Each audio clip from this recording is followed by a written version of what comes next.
Okay, we should be recording, and this is a new training video with Hercules in the Wexford Training Barn. So what we did today was a warm-up of the long reins on a small circle at the walk. Actually, I want to go to the right first. And so we did that, and then I took one of the long reins off, and we're going to start, today's the first day in quite some time, that we're going to work on lunging. So I just run lunge line or the long rein through the snaffle bridle, because we're going to go to the right first, and clip it on to the other side of the snaffle bridle. That can put a little bit of pressure on the bit on both sides if he pulls. He's a pretty strong guy. He's gotten the rope pulled out of my hand before, so I don't mind working him in the bridle, and I had the bridle on to warm him up in the long reins anyways. So I've never been able to do a whole lot of lunging with Hercules because he gets sore, he doesn't really improve, he's pretty uncomfortable in his body. So while we've done a little bit of lunging here and there, I've never really put it on his program. I'm hoping that now we can start working a little bit at trot and canter on the lunge line, because Hercules is not a very forward-going horse. So going from the really supportive groundwork exercise of the long reins, especially on a small circle, is really helping him change his coordination. What the lunge line does is sort of test to see what he's learned from all the supported work. And for horses that are not very forward, lunging is a great exercise done correctly to build up the forward energy and help them without too many aids, without too much guidance, letting them find what's most comfortable for them in forward motion. It's not really worked for Hercules in the past because his balance was sort of so compromised that without support he couldn't find his way out of it. He's starting to do better with the long reins and riding at the walk and offering a little more forward. So I thought I would try some trot and canter work and see how he does with that, and if that doesn't kind of build up his desire to move forward a little bit more. Right? So ideally the balance is the same, walk, trot, or canter, with support, without support. But if, like in Hercules' case, he might go lame before he actually figured out how to change his balance without guidance. So the first thing I'm testing is that he can just go out on the lunge line and maintain a walk. I always keep a light feel on the lunge line, but he can fall in or pull out as much as he wants. And then I'm just going to use the lunge whip for the upward transition. So the upward transition's done more frequently, not making him hold trot or hold canter. But the more frequent the upward transitions are, the more it sort of builds the forward energy in a horse. So we're just going to kind of see what his trot looks like. He started off well, then he falls forward, he starts getting heavy on the forehand. So I'm going to go ahead and bump him up to the canter. And with horses that don't offer a lot of forward, the ones that we call lazy or stubborn or we have to push all the time, they're typically just uncomfortable in the forward motion, right? So getting them comfortable is the way to build the forward energy, and playing with upward transitions rather than making him hold the faster speeds, especially if he's uncomfortable doing so, or in the posture of extension or stuck in the posture of long and low, then the transitions build the balance more than maintaining gait. Right? So I'm just going to let him walk a little bit when he chooses. Right? Then I'm going to push him to trot. If the trot's kind of energetic, or if he offers to canter, he can have at it. If the trot looks pretty energetic, I'll let him trot until it starts to look like his heavy on the front end, lethargic trot. And instead of pushing him into a faster trot, I'm going to bump him up into just a canter transition. He only gives me a stride or two, right? Sometimes he bolts, sometimes he bucks, sometimes he pulls. But what he's learned is I'm not going to make him hold the canter. So the benefit for his energy, comfort, and desire to go forward is in the transition. And as soon as he feels unstable or uncomfortable, he's going to break gait from canter to trot, from trot to walk. So he can choose a downward transition whenever he likes. And then the time during the walk, as long as he's maintaining the walk, he can walk safely without support longer than he can trot and canter. Right? So even just letting him walk is him taking responsibility for his own comfort in forward motion without risking more dysfunction, bad posture, or lameness. Right? So I'm just going to spend today 10 minutes each way with a little bit of walk in between the trot and the canter. Right? As soon as the trot starts to look a little bit labored, I'm going to ask for a canter. And on the way back from canter, after we increase the pushing all the way up to canter, his trot is almost always better after the canter on the way down to walk. And I really would rather see him break to the walk than fall into that sort of shuffly, lethargic trot that used to be his norm. So for Hercs, this is a boatload of energy. I'm really pleased with how he's doing on the lunge line. And the other thing with horses that don't like to go forward is I'm only going to spend 10 minutes each way on the lunge line. I'm going to kind of get in and get out before he gets too tired or fatigued or starts trying to compensate from the work. So he's almost making it a full lap of trot now before he starts falling forward. And if he doesn't canter right away, that's okay. That was kind of a half-hearted attempt. I'm going to ask again. Great. So I got a few more strides of canter, less of a reaction, a better trot on the way down, even a better trot on the way up last time, and he held the better trot longer. So it doesn't matter if I only get 3 good strides of trot or 3 laps, if I get 1 stride of canter or 1 full lap of canter. That part doesn't matter. It's the repetition of the upward and downward transitions that really balances the energy between forward energy and stable calmness, right? So balancing calm and energetic is what I'm looking for, and balancing the braking and pushing through the upward and the downward transitions. So now he's anticipating the canter, which is giving me a lot more energy in the trot. So I'm going to wait till the trot starts to look a little bit lethargic. And I'm getting almost a full lap of trot now. And then I'm going to ask for the canter. Half-hearted, I'm going to ask again. There we go. That was a little bit better effort. And so the horses kind of quickly learn the pattern.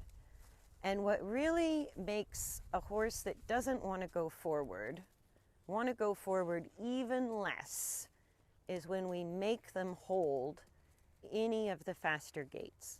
They don't mind walking for long periods of walking. That they can kind of cope with. And in the beginning, even Hercs, he used to halt a lot, even if I was only lunging him at the walk, right? But now the walk has become his resting gait, his regrouping, and the trot and the canter are what we're trying to develop, right? So I don't need a lot of trot and canter.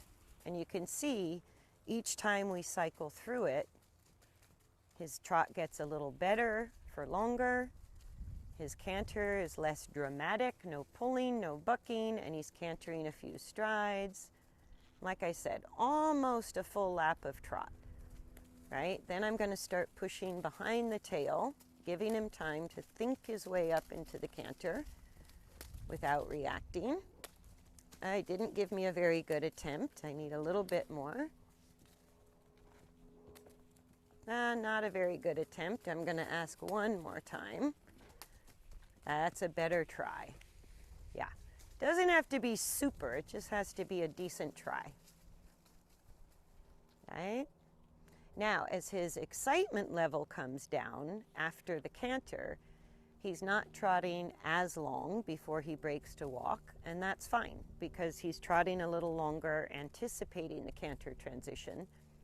So somewhere in all of the upward and downward transitions, I'm getting almost a full lap of a pretty good trot.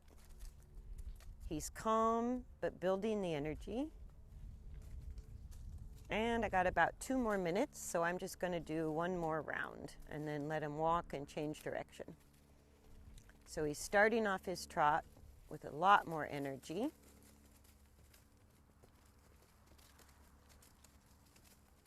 And I'm going to wait for him to either break to walk or start to have a really labored looking trot. And then I'm going to ask for canter. Oh, good. It's getting a little closer to a full lap. Then I'm going to start asking for canter. Good. That builds the energy up so I get my good trot back.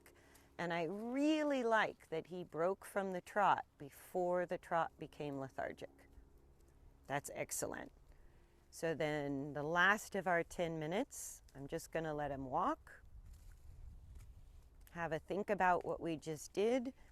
And it's very important with horses that don't have a lot of forward energy, that don't have the desire to move forward, that we don't lunge them too long at trot or canter. We just play with the transition, take what they give us, and we can spend more time at the walk if we need to lunge them longer for exercise or to let them sort of think about finding comfort in motion.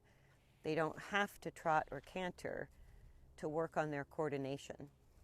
So the walk can just be their thinking time. It's not too demanding. It's pretty comfortable for him now.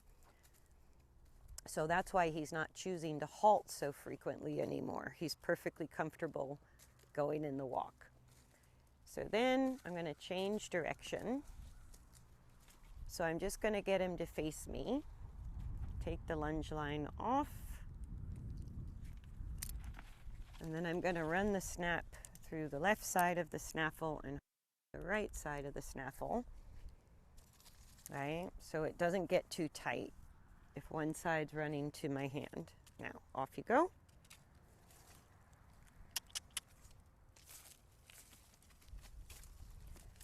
And if he goes off at the trot before I ask, that's just a bonus. If I have a horse that's always too fast and they go off at the trot before I ask, then I just wait until they can walk for at least a full lap or two before I would ever ask for trot. So the time at the walk develops the calmness within all 3 speeds, and the downward transitions develop the stability within all 3 speeds. The upward transitions and the time he chooses to stay at trot or canter is what builds the energy, the pushing force in all 3 speeds. So just by sort of observing the horse and playing with transitions rather than making him obedient or go faster or trying to make him exhausted, he's actually out there learning how to find comfort in the faster speeds while maintaining calmness and without sacrificing stability. So to the left, he starts off in that sort of heavy on the forehand lethargic trot. So I went to canter pretty quick. And that's how he started off the other direction, with the trot after the canter being a little better. And there, as the trot became sort of heavy on the forehand and lethargic, if he had not broken to the walk in order to rebalance, then I would have maybe asked for a second canter transition, because some horses can get stuck in a really, like in the posture of long and low without much pushing or braking or balance, and the movement just looks labored, right? So the movement should be energetic but controlled. That's what I'm really looking for. I'd love it if he could do it with a little bit more length through his neck, but for him just working on speed at this point, I know it's going to put him a little bit back in the posture of extension, but I'm pretty sure, and that's what I'm going to watch over time with these training sessions, I'm pretty sure that he can find his own way out of it. So again, almost right away, within a half a lap, he starts to have that lethargic trot, gets heavy on the forehand. You're not a big fan of left lead canter, so I'm just going to take that as an initial effort. And no single trot or canter has to be stellar. It's sort of a cyclical process. I get some good ones, I get some not so good ones, but as we go for 10 minutes, what I should see is he offers more energy. That tells me he's getting comfortable within the forward movement. That's what makes a horse want to go forward. It's not lazy or stubborn. Horses were built to move. So if they resist forward motion, or it looks really labored, lethargic, lazy, stubborn, all the words we use, then it's a comfort issue. It's a balance issue. Right? So time at the walk, they can find comfort there without too much stress. A little bit of trot, that trot's already much better for longer. And then as he starts to fall forward, I thought he was going to, and then he didn't. There he starts looking heavy, and he broke to walk, which is great. I would rather he break to walk than maintain a really bad trot. Right? So I let him go through the trot. I'm still going to ask for my canter because that was okay. All right, I'll take it. His left lead is not as good as his right lead. So I asked twice. He gave me 2 attempts that weren't super, but again, it's a process of building and layering and developing the energy.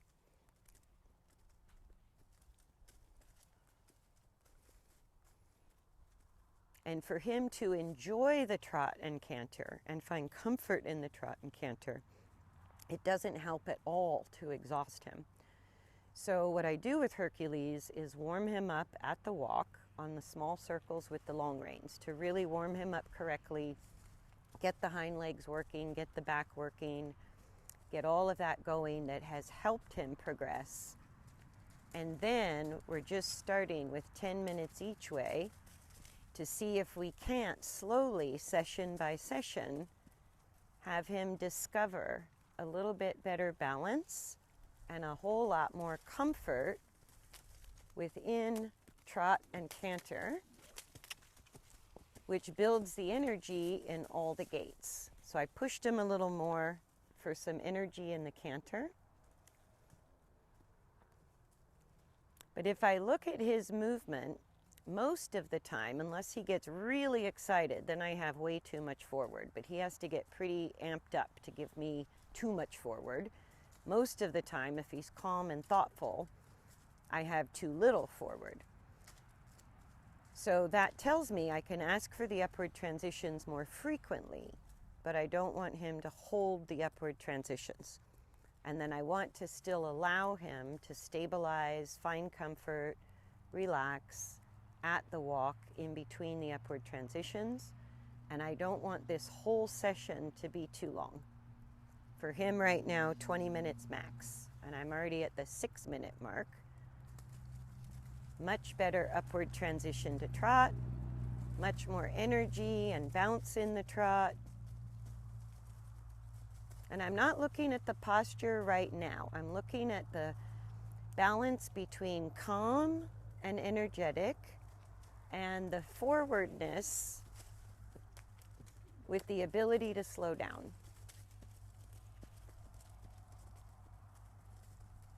Yeah.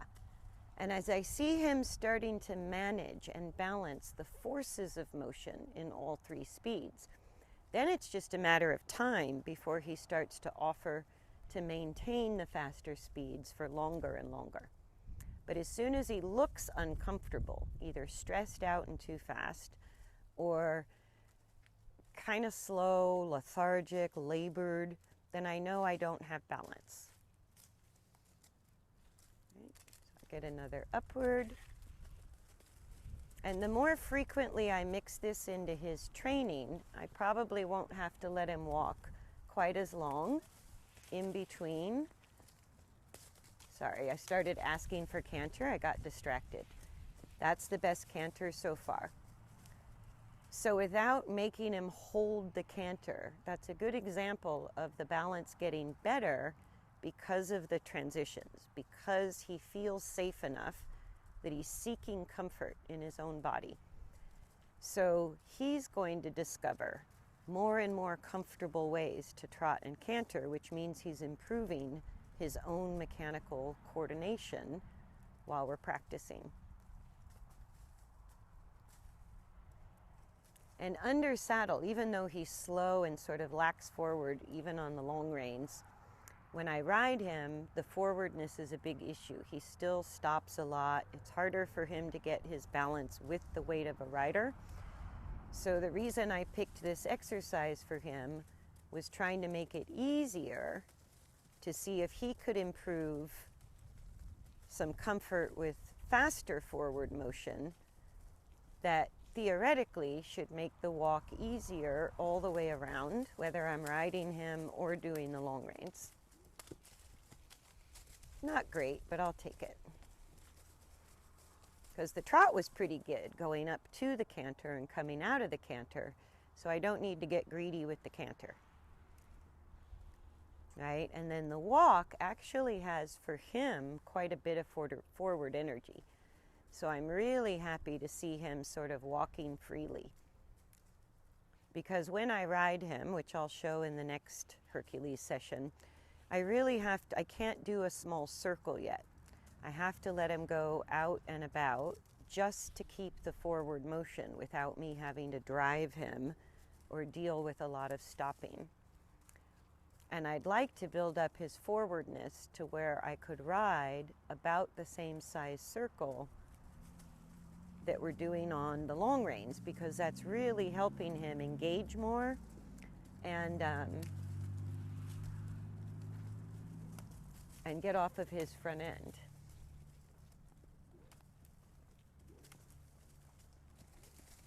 So I'm giving him time, because the benefit is I get a faster trot on the way to canter.